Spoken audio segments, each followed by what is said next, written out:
Hello, hello, hello, ladies and gelatins. Welcome to another Monday and the beginning of March.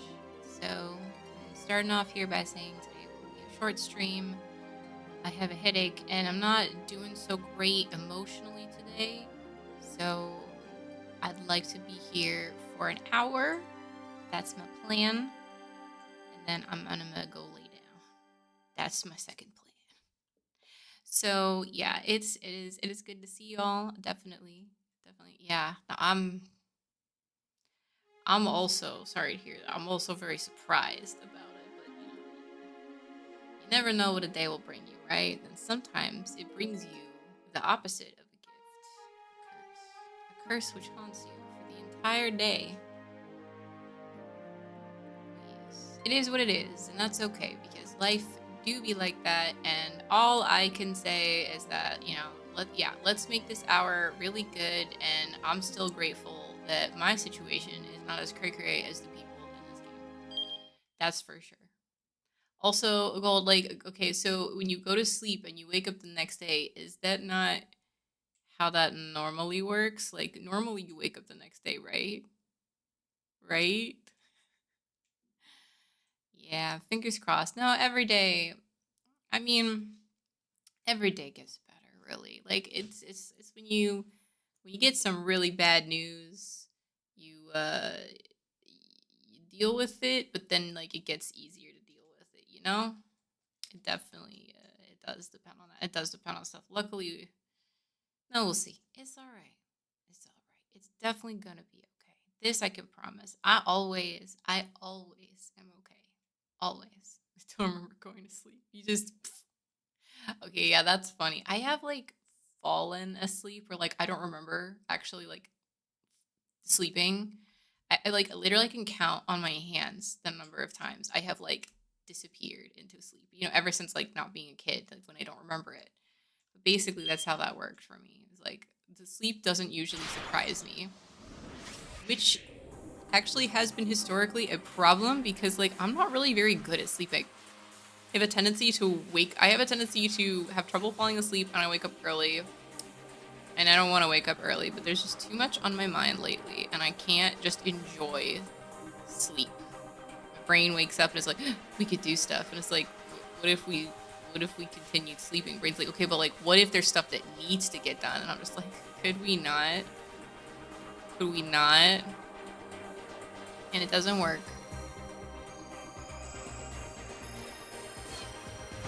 Yep. Fall asleep watching YouTube videos. Oh, that's fun, actually. Zeros. Yep. Oh my gosh, that's crazy. No, I mean, listen, like it's okay to do that sort of thing. Like you can do what works for you. Like none of us are doing perfectly all of the things you're supposed to do to be healthy. Lately, I'm not exercising enough. Lately, I'm eating mostly like I'm cooking myself very quick meals instead of making sure to get enough vegetables and stuff like that. But also it's better than when I was eating a lot of like more more instant foods, like more Huel and stuff. So like yeah, it's slightly better than that. Like life is never like bad or good. You're doing bads. You're doing all the bads or you're doing all the goods. No one is doing all of everything perfect because that's a crazy way to live your life based on what like everyone else tells you to do.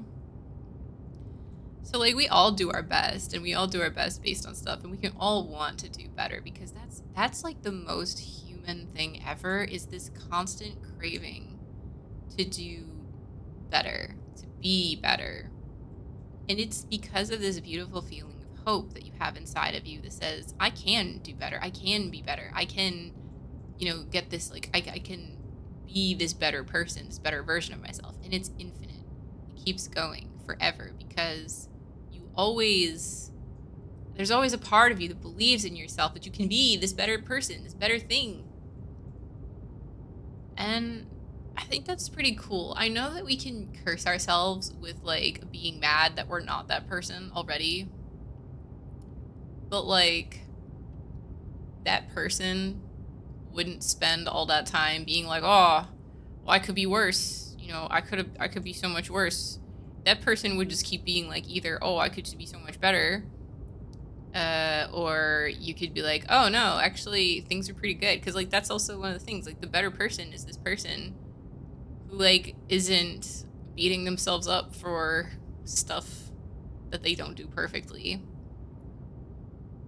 So there's my first random stream of consciousness feelings for the day. Subway. Honestly, Subway is so expensive here. It's like not even worth it. And it's sad because I know Subway's also gotten a lot more expensive in the US. Like the days of the $5 footlong are long gone. And they're never coming back. And that's a literal travesty because like I'm the weirdo who loves specifically, okay, every time I went to Subway, I would get this order. I would get tuna on one of the white breads. Just pick any of the white sub breads. Tuna, provolone, banana peppers. Tuna and banana peppers is a hilariously underrated combo. It's phenomenal and I highly recommend it. You can also get cucumber on it if you like cucumber, but I don't like American cucumber, so I skipped that part. Then you get it toasted. Oh wait, no, tomatoes. Tomatoes also, don't skip the tomatoes. Toasted. It's gotta be toasted. Gotta melt that provolone into there and get the little crisp on the sandwich. Good stuff. Phenomenal. Honestly, I kind of miss it. But I do get really, really good tuna sandwiches here because also cucumbers here are phenomenal. Bulldog also likes the tuna sandwich. You should have you tried banana peppers? Do you like banana peppers? Because like if you haven't tried banana pepper on the Subway tuna sandwich, I honestly highly recommend it. It's a delight.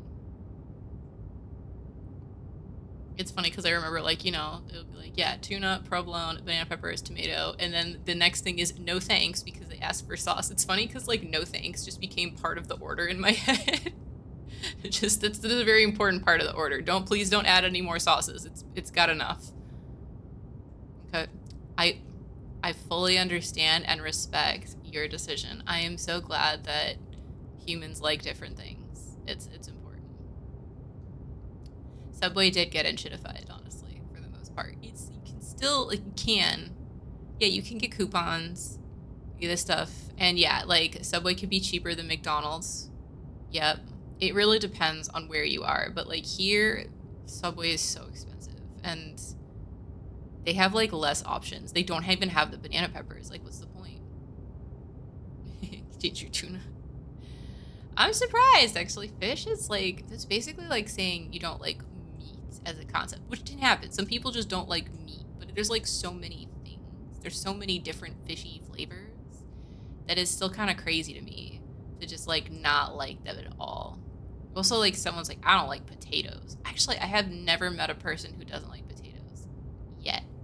Thank goodness. Potatoes are phenomenal. Oh my gosh, I made these potatoy noodles the other day. Basically, so you take mashed potatoes with potato starch to turn it into a dough.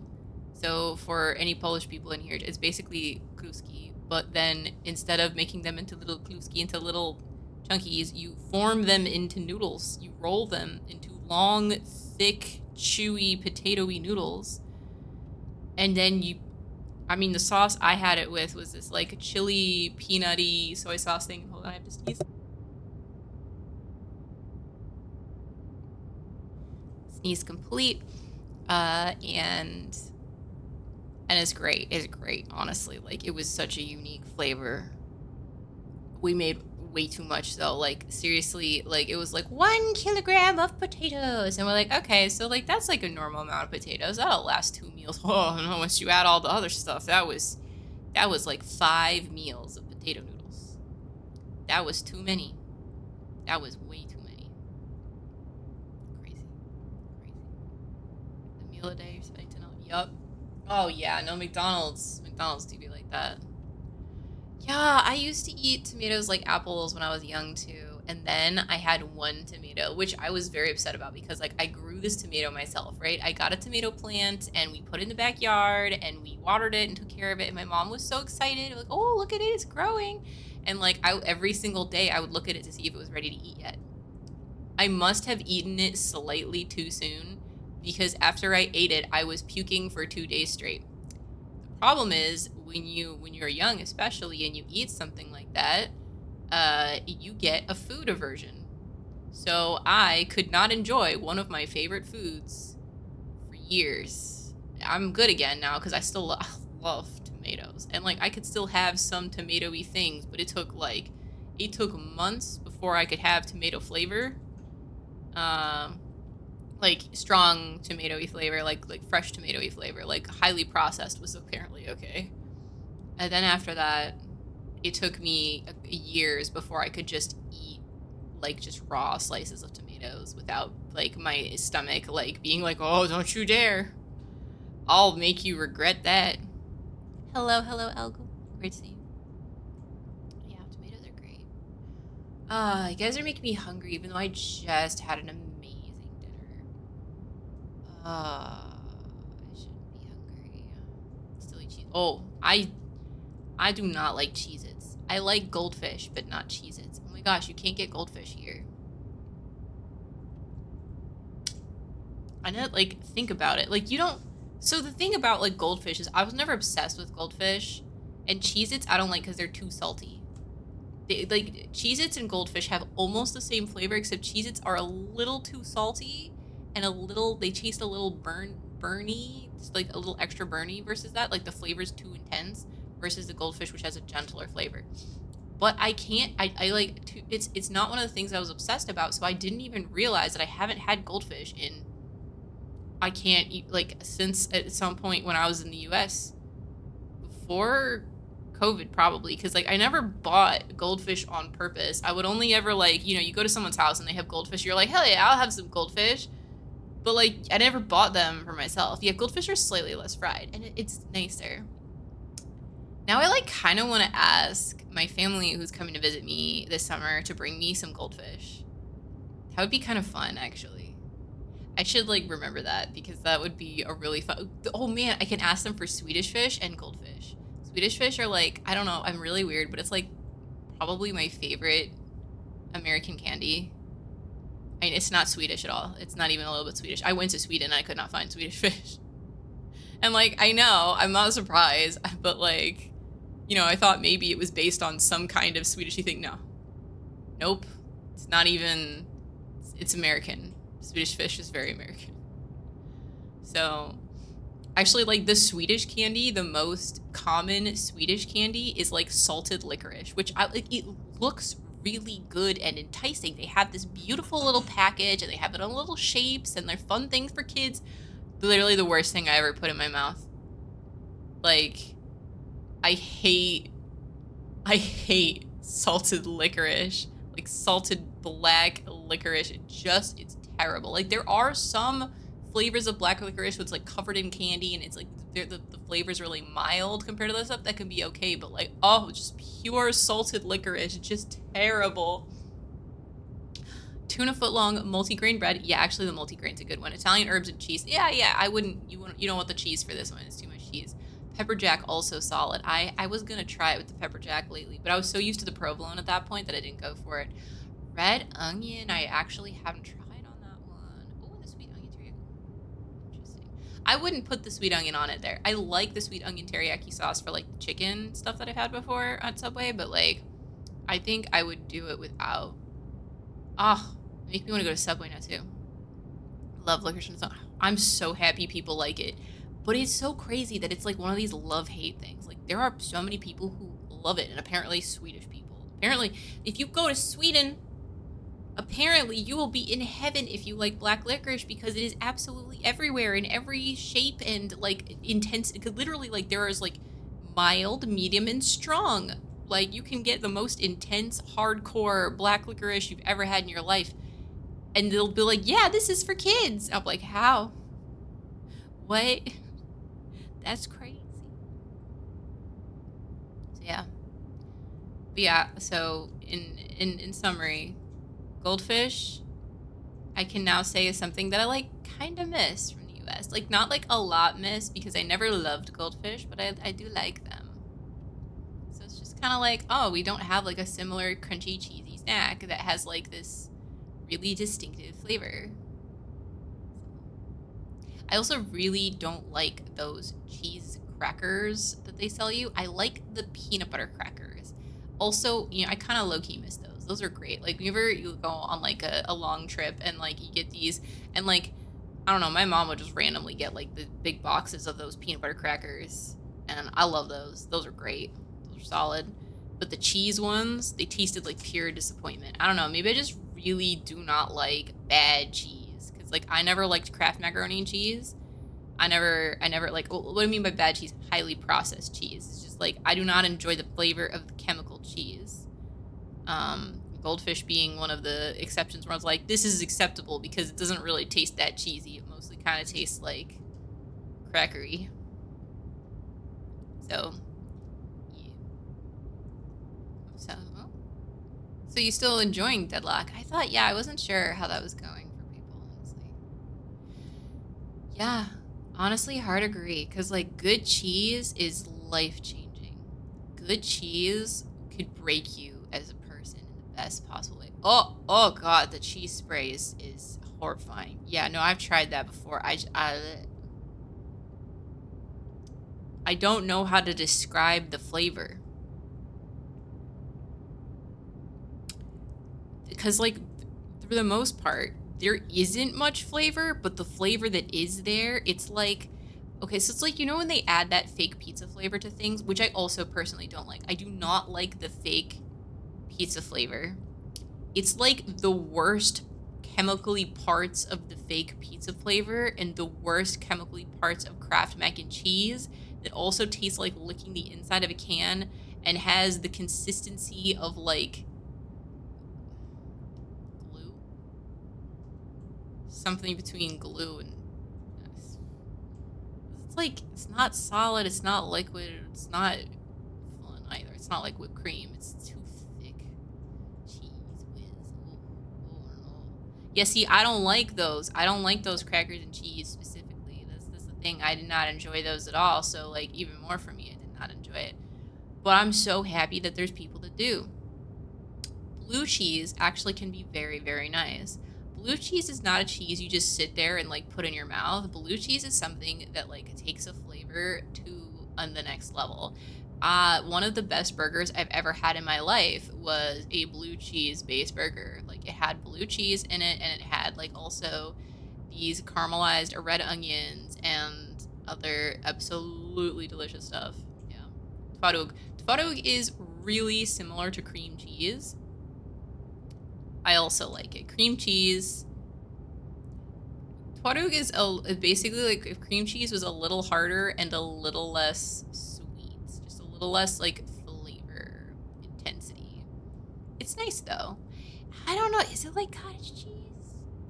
I haven't really had a lot of cottage cheese. I guess it's maybe like cottage cheese. Tvarug is good though. Don't you put the red sticks in it? Yeah.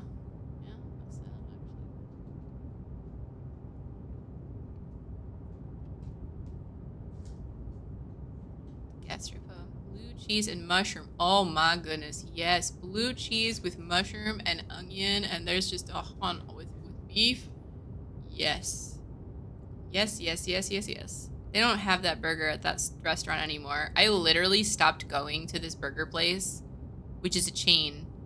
But I stopped going into it entirely because they don't have this burger. I haven't had anything that even come close to this burger there. I have a new favorite burger place, so that's fine. Also, I make burgers at home now. So, yes. Anyways, so we should probably play the game for at least some of the time, since we only got like a little more than half an hour left. Achi, so it's Stanley, and he told me what his father had done. As she listened, Hitomi hung her head. Her face was sallow. I'm so sorry, Achi told her. I'm not really sure what to say. Ooh, blue cheese dressing on a hot... That can be good. Blue cheese dressing, also phenomenal with hot wings. Honestly, have to agree. And with like the little celery sticks that come with it, Phenomenal. Oh, I'm not a big fan of honey mustard. It just never did it for me. Which is funny because I really like honey. And I really like mustard. But honey mustard, I do not love. It is weird to me. I do not understand why.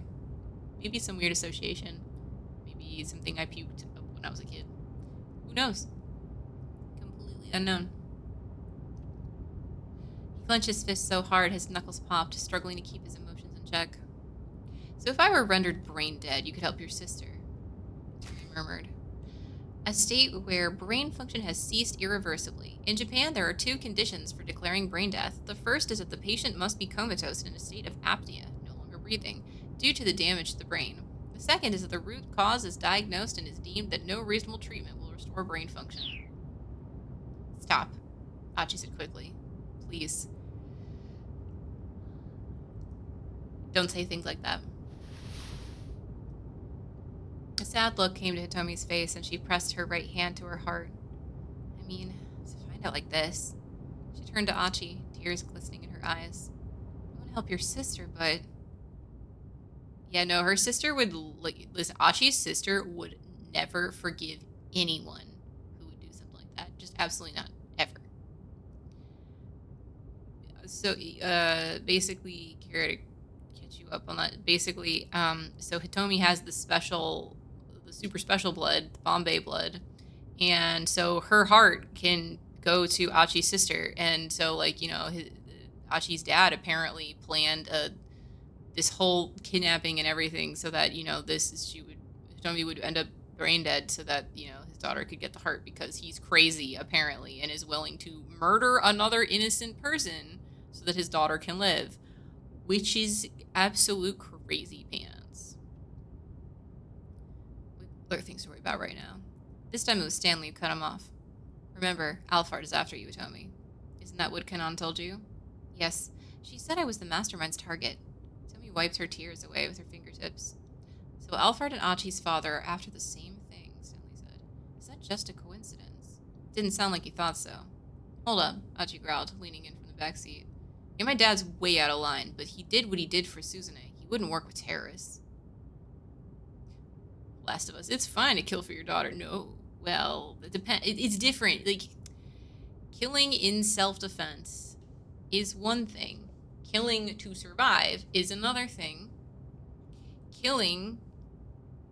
Murdering someone so that someone else could live who was also innocent. Murdering an innocent person is pretty much never okay. Like, I don't know if you know this, but murder is bad. Murder is bad. Why am I laughing at that? Oh man, my head is all over the place today. I'm not saying he's deliberately aiding terrorists, Stanley replied coolly. It's common sense that a pro wouldn't get an amateur involved with their plans. That makes it too likely that a clumsy misstep will cause things to fall apart. And then again, that's not the way Alphard thinks. So actually, the likelihood of failure could be, well, part of the plan. Oh, he'll hydrate. Yes, let's have some tea. What if I kill because funny? Depends if it's Terraria or some other game where death does not actually matter and has no consequences. Go nuts. It's funny then. But in real life, it's bad.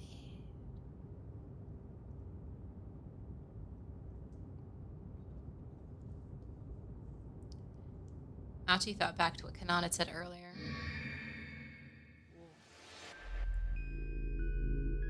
If you achieve your goals using accidental means, the outline becomes blurred, and it makes it harder for anyone outside looking in to grasp what the actual plan is.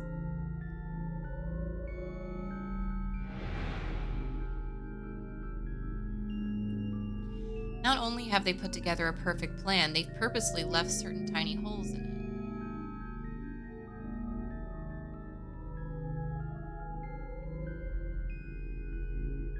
So if we assume the plan has failed, this slip-up might be exactly what Alphard wants, Stanley murmured. Sort of an intentional hole, then, Achi said. Stanley snorted. Kanan told you guys that too, huh? If that's the case, then you really are a fool. What did you just call me? Achi barked. If you've known all along how formidable this opponent is, you should have given Hitomi over to the police custody right away. It's only a matter of dumb luck that either of you are still alive right now. Look, luck or not, me and Hitomi have managed to get by safely. That's all that matters. What exactly is the relationship between you two anyway? You guys dating? Achi and Hitomi exchange glances. When Hitomi hesitated uneasily, Achi decided he'd better speak up. No, it's not like that. We just happened to run into each other earlier today. Because I'm not the kind of guy who can abandon someone in trouble. Can't abandon someone in trouble, huh? Sure, you're not just trying to make yourself feel self-important. There are plenty of people out there you can't see who are also in trouble, who are also suffering. If you only help the ones close at hand, then what's the point, really? The world's a lot bigger than you can imagine, and there's a lot you're blind. So what? If I see someone who's in trouble, I'm supposed to just ignore them? Nah, can't do that. If I see someone who's collapsed from hunger, I'm not just gonna walk on by because there are people starving somewhere else in the world. I'll be like, hey, make sure you do a beef bowl or whatever. You couldn't have come up with a smarter example, Stanley replied with a tiny laugh. Okay, so I'm an idiot, Achi scowled. My bad. Stanley laughed again. Today's been an interesting day, he said. I was with another fellow earlier who was just like you. Meaning what? Is he an idiot too? Yeah, he was an idiot. All you Japanese have that problem? Hardly. My little sister's so smart she'd make your eyes pop out. Sure relieved to hear that. If everyone in this country were as dumb as you guys, I might actually start to like the place.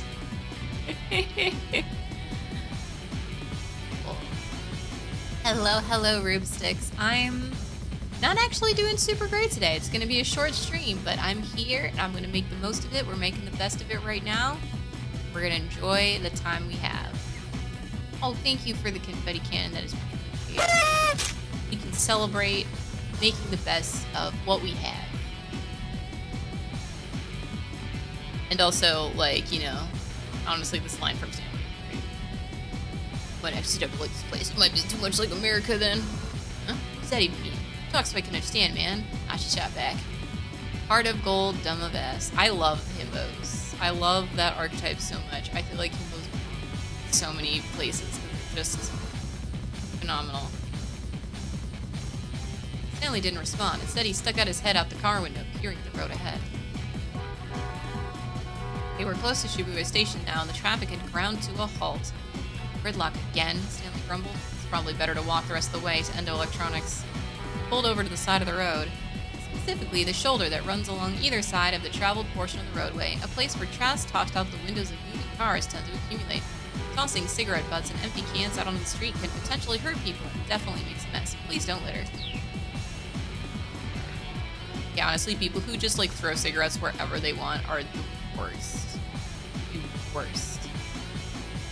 Achi got out of the car, feeling his guts knot up with worry. Pretty soon he was going to have to confront his father. Stanley gave Achi a look. Are you scared about meeting with your father? I'm not scared. First things first, I'm going to punch him right in the face. Then we can have ourselves a chat. Don't let your emotions get out of control. Your father might be one of the key players in this case. I don't give a damn about that. Achi took Hitomi by the hand and started walking.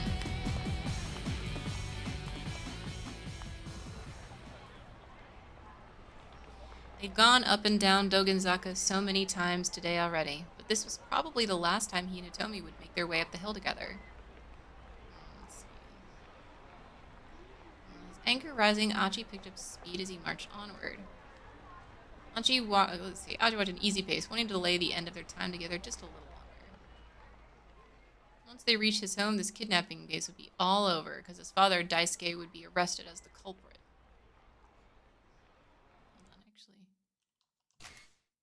Okay, kidnapping. Neat. Bringing Daisuke down would be easy. Dog named Bones. Friendliest dog ever, but mind-numbingly dumb. Aww.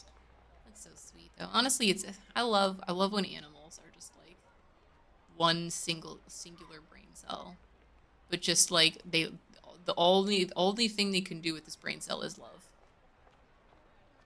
Achi wasn't worried about that part at all. If he didn't hold back, there was a good chance he'd wind up hurting his father. Holding back. Getting hurt.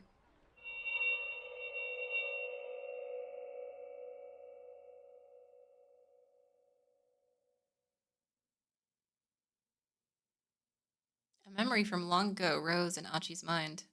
A pure white karate gi. Thrusting out with his left fist. Daisuke collapsing to the floor.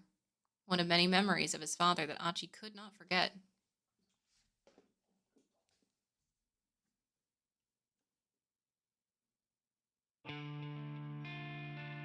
Kneeling before the memorial altar of his mother, Kotone, Achi wept uncontrollably. He clutched his ohajiki tightly. The toy made of small coin-shaped glass beads, somewhat similar to marbles. The typical game involves flicking one piece at the opponent with the fingertip. Specific rules vary greatly by region. Achi had always been rather clingy with his mother. When she was alive, she had often joined him for ohajiki, origami, and the like. On this particular day, Achi had come home miserable after getting bullied by the neighborhood kids for acting like a wimp. He turned to see his father holding 2 cups of shaved ice. Come here for a bit. They sat on the stairs together, eating their sweet frozen confections. You want to get tougher? Daisuke's words were soft and simple. How about you and me get tougher together? Achi looked up at his father, frowning in confusion. How are we going to do that? Well, for starters, how about learn some karate? Karate? Achi's face twisted up unhappily at the idea. He couldn't even imagine himself punching or kicking anyone. Funny how things change. I'll be alright, his dad said. I'll go with you. Don't you worry. Daisuke flexed one of his scrawny arms. His biceps bulged up the teeniest little bit. Achi was well aware that his father wasn't much of an athlete. There had been athletics meet at his grade school. Even now, the memory of Daisuke tripping clumsily during the parent participation relay was burned into Achi's mind. A type of children's event where the parents who have come to watch their children compete are asked to join in with them. Daisuke took part in the tug of war, only to get tangled up in the rope and dragged over the line. Achi was understandably disheartened by his father's embarrassing display, but after eating the lunch his father had made for him, his spirits quickly returned. Daisuke had made rice balls that were clumsily over-salted, but Achi could tell how hard he worked to prepare them.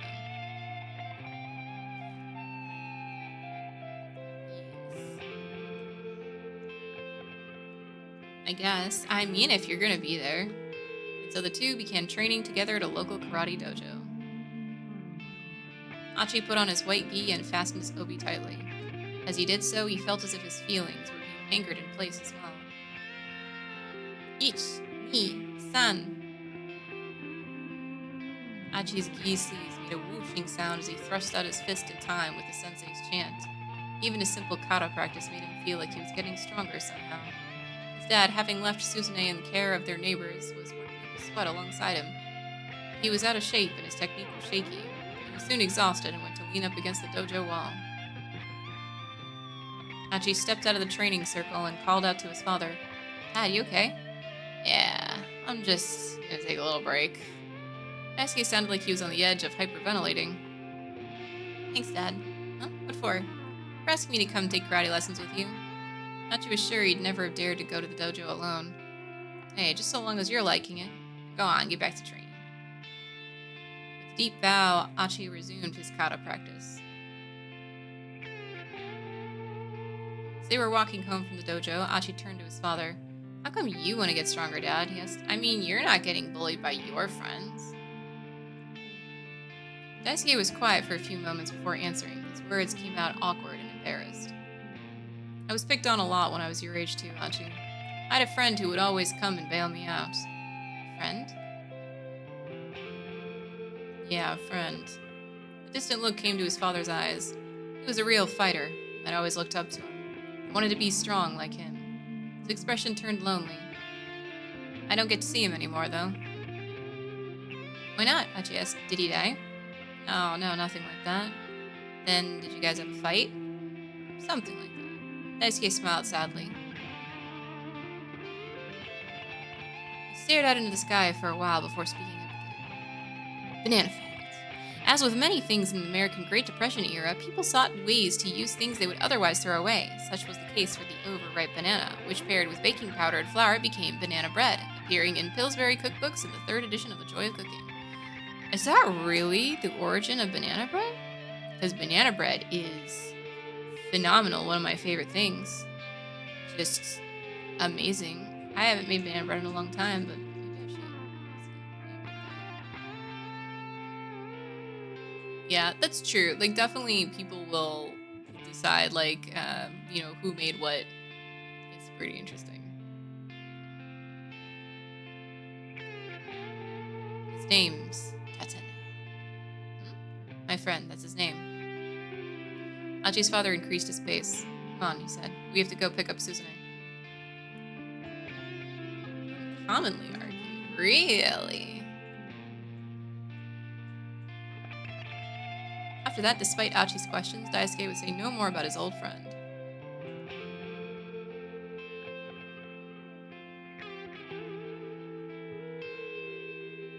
Oh, look at little Achi. By the time he was almost done with grade school, Achi had grown up fit and strong, almost unrecognizable from his younger self. Perhaps he'd had the physical knack in him all along. He was chosen as the representative for the boys' karate team, even managing to take second place in a national tournament. Nobody bullied Achi anymore. One time, Daisuke suggested the two of them do some sparring. Achi may have been a national competitor, sure, but he was still a grade schooler squaring off against an adult. His father had been training for close to 2 years now as well, so his confidence had grown accordingly. Achi was excited to be able to face off against his old man. Early on in their karate training, Achi's kumite had seemed rather hopeless. He'd been shocked that his out-of-shape father was able to overpower him, but also pleased to get a sense of how strong the man was.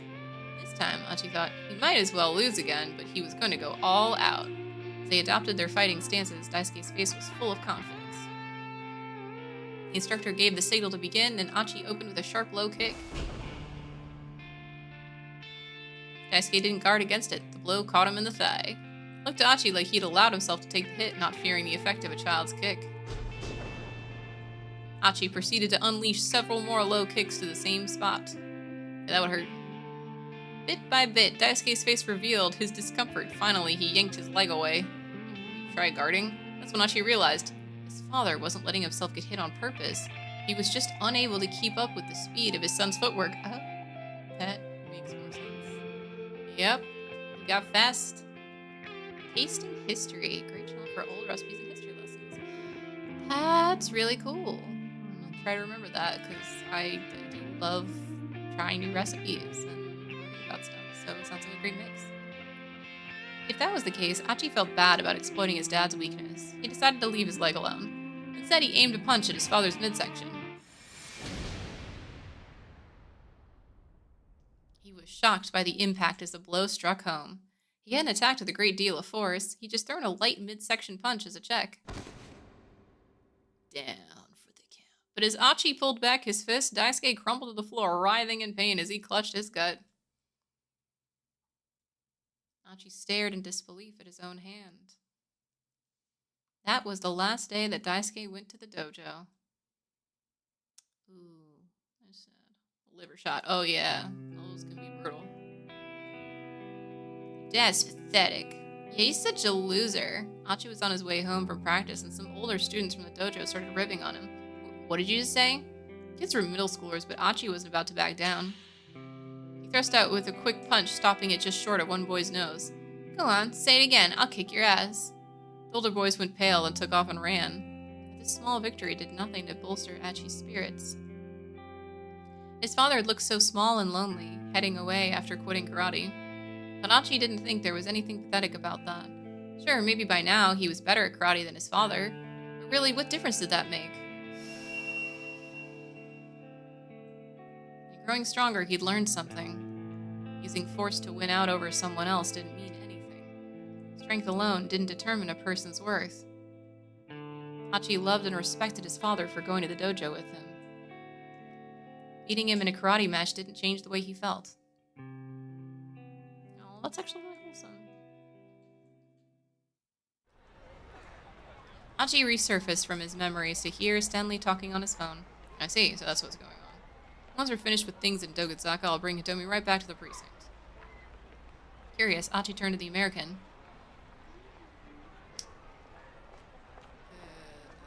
What was that about just now? Stanley's reply was clipped. I know what they're after now. With that, Stanley proceeded to wrap up his phone call. You know, Achi's honestly great. I like Achi. Guess I'm not gonna get much out of this guy, Achi thought.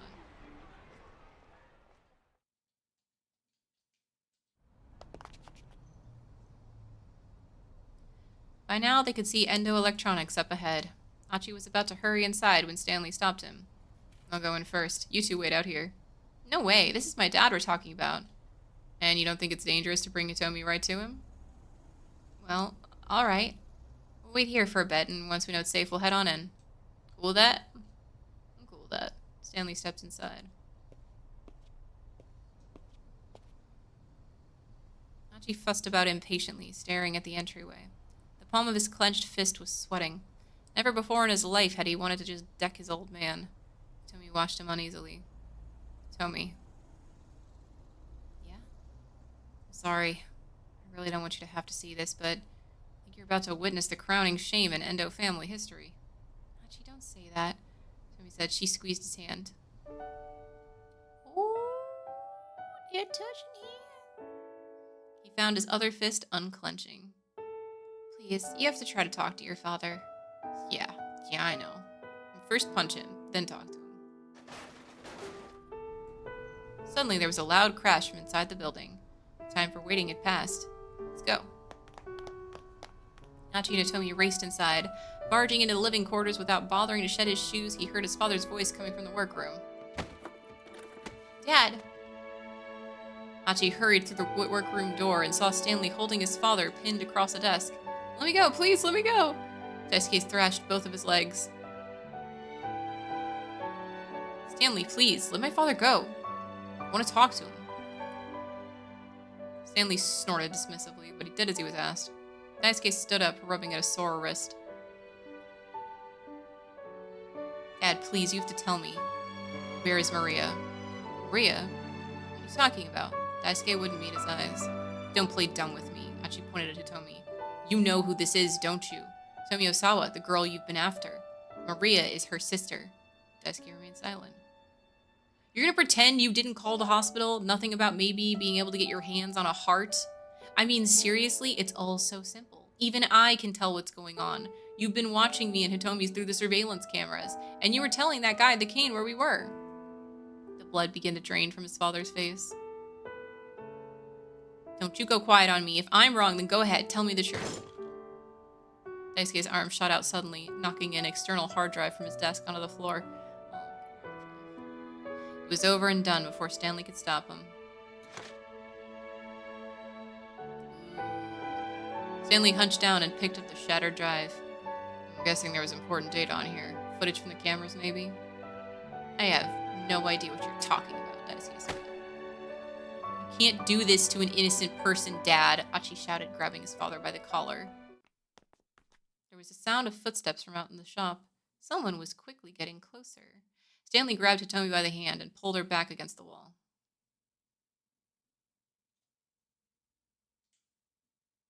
Hachi stiffened as he turned his gaze to the door.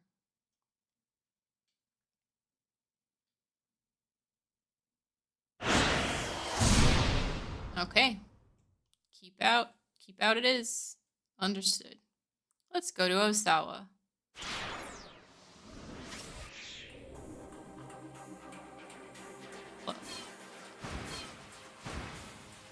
Oh, I have to... Okay, I can only go this direction. There's no circle anymore.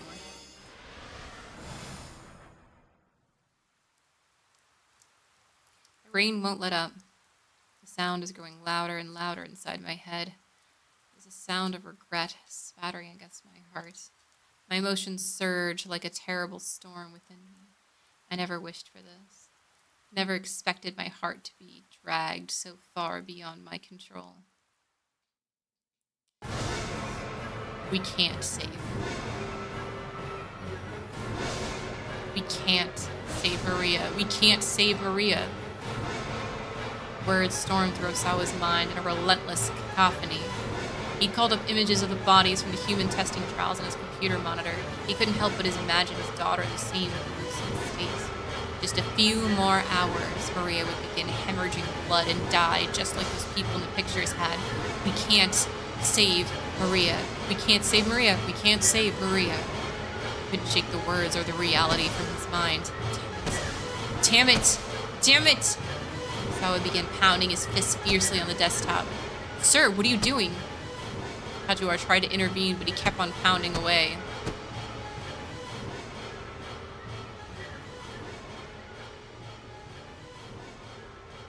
He finally ceased the pain of the repeated impacts.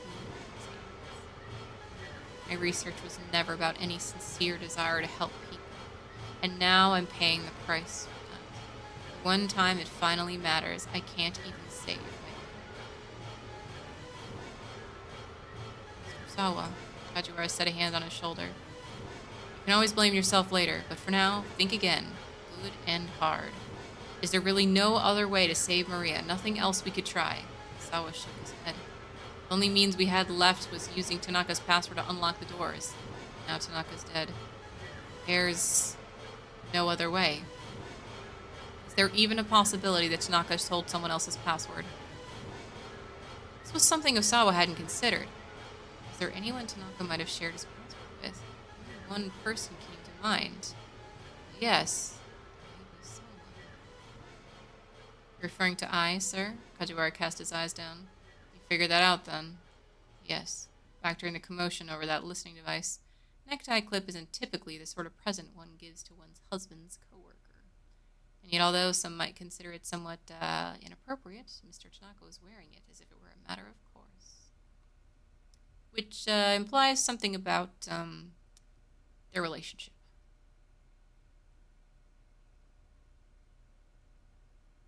Yeah. This game can go from being a total tease about what's about to happen to like something just beautiful and intense like what we've just witnessed. That was awesome. Kajiwara's voice trailed off. He coughed apologetically and tried again. I realize it's an awkward situation, sure, but please check with your wife. Even if I does happen to know the password, that does it no good if Maria is quarantined someplace we can't reach her. I understand, Mr. Osawa. I'll bring Maria to you then. I'll do everything in my power to make that happen. Yes, understandable. Thank you, Bulldog, for joining as long as you could. Here's some bananas before you go. Just in case. Just a whole bunch of them. Bananas! These are all left over. You're more than welcome to them, sir. Despite his gentle smile, the rest of his face was firm with resolve. You said you didn't care whether other people understood you, didn't you, Mr. Osawa? Osawa nodded guardedly. At the risk of being presumptuous, sir, I understand you, Kajiwara said. Used to be quite the workaholic myself. You're just like me, innocent and awkward. On another occasion, Kajiwara was shocked to run into a man who looked just like him. The fellow was a stylist at a hair salon Kajiwara visits on occasion. He let out a gasp of surprise on his own upon seeing the detective. Kajiwara felt a peculiar connection, was expecting to go to the salon regularly. When the stylist asked what he did for a living, and Kajiwara answered honestly he was a detective, the other man's face went pale and bolted out of the building. Kajiwara never saw the man again after that. Just like me, for real, for real. Yes, best stories are just, teasing and, giving you bits and pieces of wanting more. Really, really, it's good like that, honestly. Calling yourself innocent, huh? How modest of you. Sawa let out a sardonic chuckle, and after a moment, Kajiwara joined in. The next time I see you, Mr. Osawa, I'll have Maria with me. The detective gave a slight bow and left the study, a look of determination on his face. It fills you with determination. Osawa watched him go with admiration. No matter what trouble arose, the man always looked for something he could do. He really was a fellow who knew how to hang tough. Compared to that, Osawa couldn't even articulate his own self-disgust.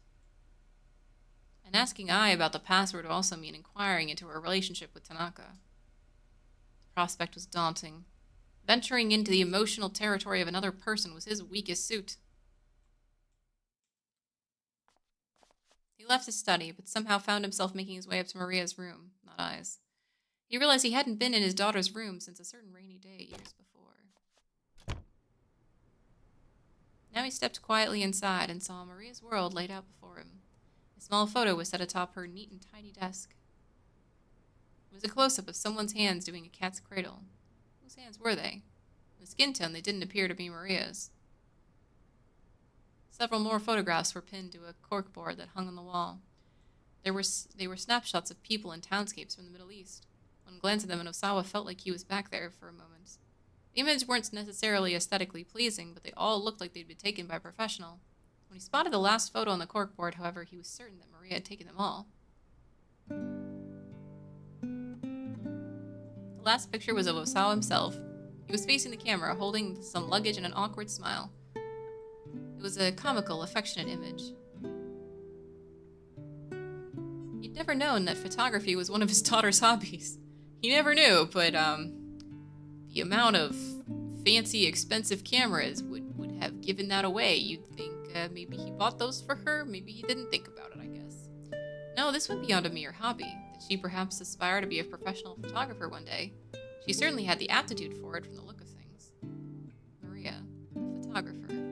As he mulled the idea over, Osawa felt his chest tighten. Right now, it looked like Maria's hopes and dreams were about to be snuffed out. Her future consisted of bleeding to death a few short hours from now. Osawa stared vacantly out the window. The view from Maria's room remained unchanged from so long ago.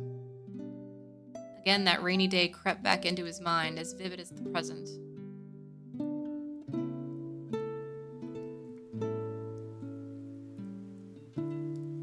On that day, Osawa was dealing with some pressing business from work. He'd ensconced himself in his study, wrestling with some paperwork when Hitomi barged in, looking distraught.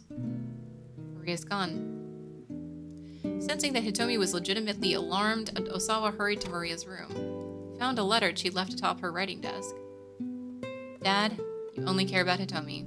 You're always working and never do anything with me. So I'm running away. A few hours earlier, he'd canceled their weekend trip to the amusement park. He wasn't going to be able to get his work done in time. Working on the weekend. Hitomi had resigned herself readily enough. Maria just couldn't accept it. She'd been looking forward to it for so long. She railed at him. How many times now had he broken his promises to her? Hitomi understands why we can't go, so why can't you do the same? The cold rebuke ended her complaining, but it was clear she still didn't accept the situation. Now, Hitomi helped look around, but they found something missing from Maria's room. Despite her assertion that she was running away, it seemed like there was no point in being overly concerned. Maybe she's at the park she always goes to. Hitomi looked worried. The park was roughly a 25-minute walk from the house. It would only take about an hour for Osawa to go get her and bring her home. An hour was more than he could afford to spare right now. Dad, I think she's waiting for you to go after her. Osawa didn't need Hitomi to tell her that. He knew it well enough, what galled him so much about the situation. Why did she have to pull something like this precisely when his work was at his busiest? He'd done everything he could as a father since his wife had passed away. Why couldn't his daughter see that? It's all right. Your sister will come back. The rain was coming down pretty hard outside the window.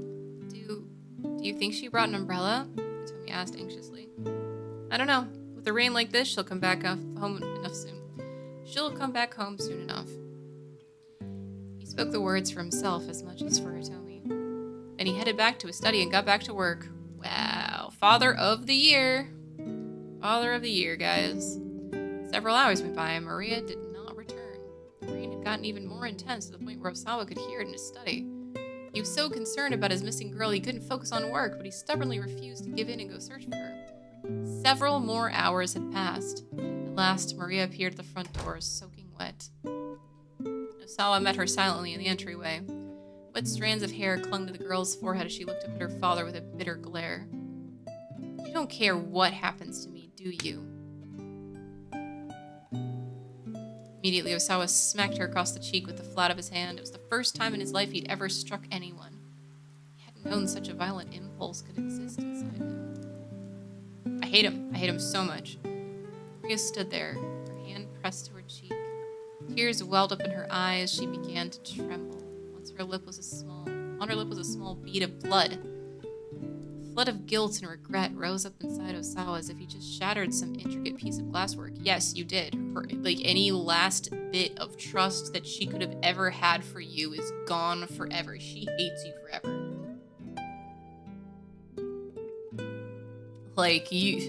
You're a piece of work, buddy. Exactly. No, he doesn't think about how he feels. This is unfortunately an Osawa classic. could I do such a thing? He's not going to say that out loud. He's not going to be like, oh, I'm so sorry. I should not have done that. Not that it's enough. It's not enough, but, like, not apologizing is about 1,000 times worse in this case. He clenched his shameful hand into a fist. In that moment, he was afraid of Maria. Afraid his daughter could bring such raw emotion out of him and make him do something so thoughtless. But even more, he was afraid of how stunted he was as a human being. Was someone like him really fit to be a parent? No. What kind of future could Maria and Hitomi hope for with a father like him? Oh, they'll be fine. Traumatized, and overall, they'll have troubles in their future and in their relationships. But, you know, it's they'll do better. That was why he'd married Ai, as Makino had proposed. Having a mother, that's why, so that his daughters would have a mother. Just any kind of mother. Just, you know, sure, that's a great idea. I feel like every single decision this man makes is just worse and worse and worse. Like, he's just like, I am a terrible father. Therefore, they should have a mother. What kind of mother? Random. Female. Those are my requirements. Woman. Great. But in so doing, Osawa had dug a psychological ditch between himself and his daughters. A deep ditch so that he could keep his daughters from being hurt. So that he wouldn't hurt himself.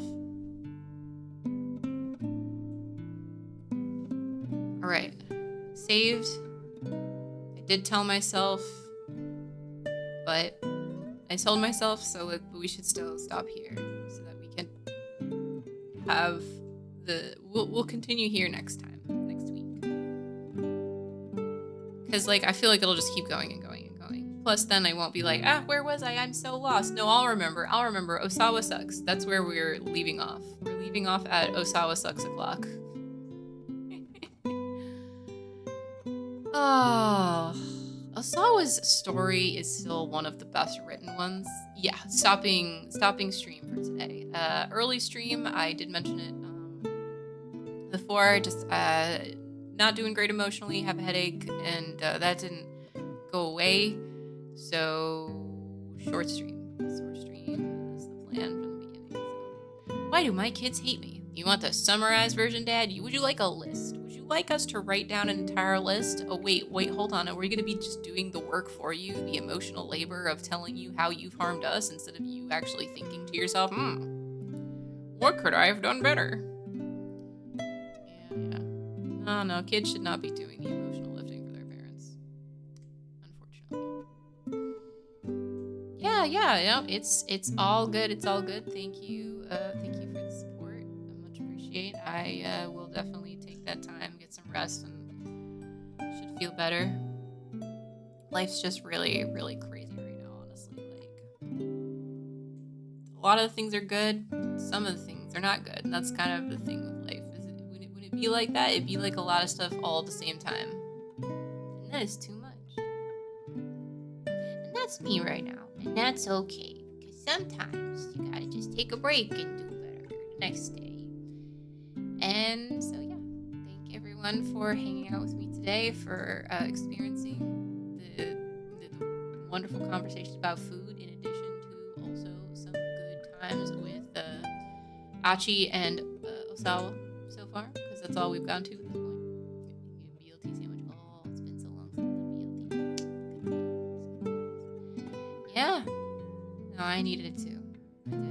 But now, I need to lay down. I wish all of you a very good rest of your day /night /evening, and also your week, and just, enjoying the beginning of March. I hope you guys are getting some good weather too. It's finally above freezing, and actually by quite a bit, which is super nice. Maybe spring is for real. That's cool. We'll find out. Let's find out. Everyone, keep your fingers crossed that we can have just a beautiful and wonderful spring.